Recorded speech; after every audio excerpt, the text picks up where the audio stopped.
National council of educational research and training यानी NCERT ने मंगल के रोज़ 8वीं जमात की समाजी उलूम की एक निसाबी किताब में अदलिया में बदउनवानी से मुताल्लिक़ बाब शामिल करने पर अवामी माफ़ी मांग ली है और ऐलान किया है कि पूरी किताब को वापस लिया गया है। NCERT के मुताबिक 8वीं जमात के लिए समाजी उलूम की किताब exploring society India and beyond part 2 हाल ही में शाया की गई थी, जिसमें बाब नंबर 4 बउनवान the role of judiciary in our society शामिल था।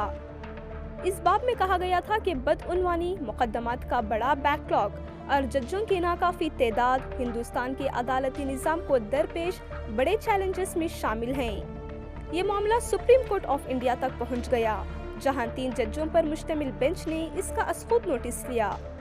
इस बेंच की सरबराही चीफ जस्टिस सूर्यकांत कर रहे थे, जबकि दीगर जजों में जस्टिस जयमाला बख्शी और जस्टिस विपुल पंचोली शामिल थे।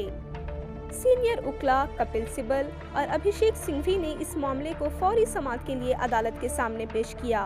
चीफ जस्टिस ने सख्त एतराज जाहिर करते हुए कहा कि अदलिया को बदनाम करने की किसी को इजाजत नहीं दी जाएगी।